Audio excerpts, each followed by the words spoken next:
My name is Peter Thomas and I'm Director of Strategy and Growth here at CDI, the Conversation Design Institute in Amsterdam. And I'm here today with Hans van Dam, who is CEO of CDI, talking about conversational capital. And we're going to talk about one particular kind of thing, the two people that every program, conversational AI program needs, builders and poets. So Hans, tell me about builders and poets. Yeah, builders and poets, that's what we need. Well, simplify the most. Like when you have an artificial system speak to people, one of them has an artificial brain, the other has a human brain. So you need, technology and psychology should be equally important as you're designing these systems. And you could say that the builders, they represent the artificial brain.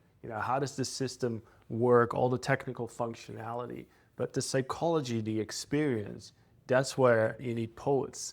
People that think about the nuance of the experience. You can have the most advanced system in the world and put a lot of investment towards it, but if nobody wants to interact with it, you're not getting the value that you look for it. If you even simplify this more, if you'd say, we have the empathy agency grid, basically agency, what the system can do. And these are, your automation goals as an organization. We want to automate things, make it easier, give people agency so they can do it themselves to reduce cost. And we have customer experience goals. We want happy customers so they stay with us.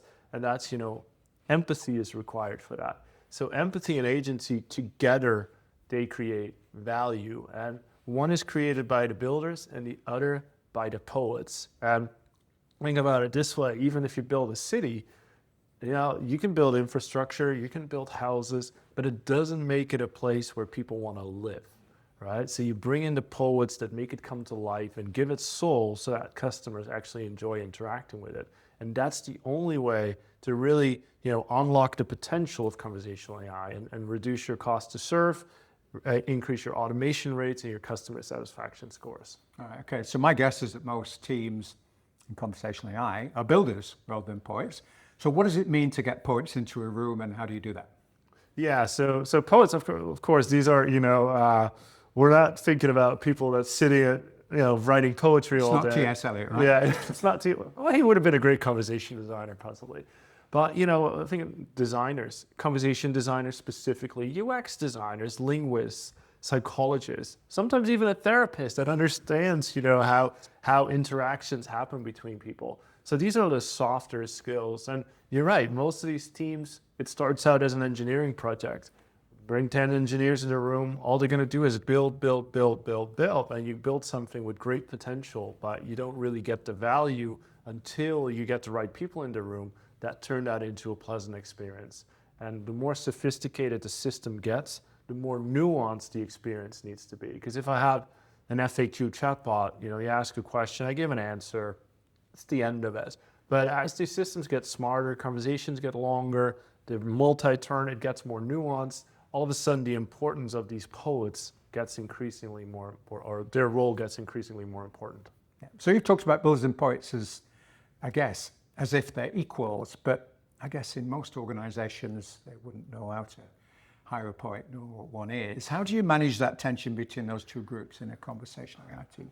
A lot of it is about, once they start realizing they need each other, that's when all of a sudden the magic happens. And it also has to do with leadership. Like what kind of culture do you create? Do you immediately make it very customer focused and put the priority there? Or does it start as an IT novelty project and, are engineers the superstars in your organization? Ideally, you make them equally important. They have shared language, they have, a shared culture. And that's when you create a conversational AI team, multidisciplinary conversational AI team. All right, great. Thank you, Hans. So builders and poets is just one of the ideas we're going to be talking about throughout this year about with all the concepts around conversational capital. If any of this works for you, come and read more about it at CDI and look out for the Conversational Capital Summit, which is going to be in April 27 in Barcelona at Norsken House. But for the moment, Hans, thank you.